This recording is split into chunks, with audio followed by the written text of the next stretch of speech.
আলাইকুম। আজকে আমরা দেখব প্রেজেন্ট ইনডেফিনিট টেন্স কিভাবে গঠন করতে হয়। প্রেজেন্ট ইনডেফিনিট টেন্স গঠন করার নিয়ম হচ্ছে সাবজেক্ট, ভার্ব, যদি থার্ড পারসন সিঙ্গুলার নাম্বার হয় এই ভার্বের শেষে এস অথবা ইএস যুক্ত হবে, প্লাস অবজেক্ট থাকবে।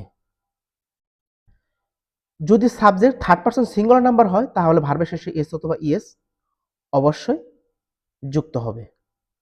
যেমন আমি ভাত খাই, এখানে সাবজেক্ট হচ্ছে আমি, এটা থার্ড পারসন নয়।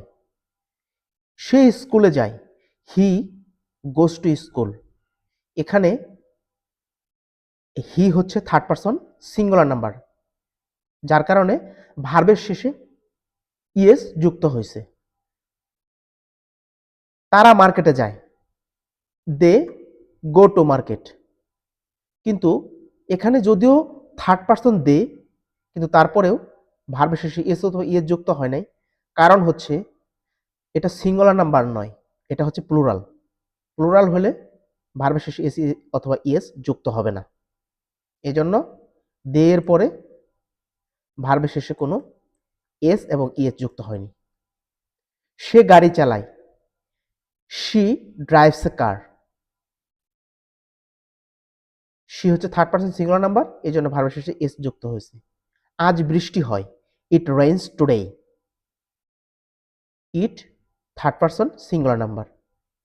সহজে মনে রাখার জন্য আমি তুমি ছাড়া ভবে আছে যারা, থার্ড পারসন তারা। এখন আমরা জানবো সাবজেক্ট কিভাবে বের করা হয়।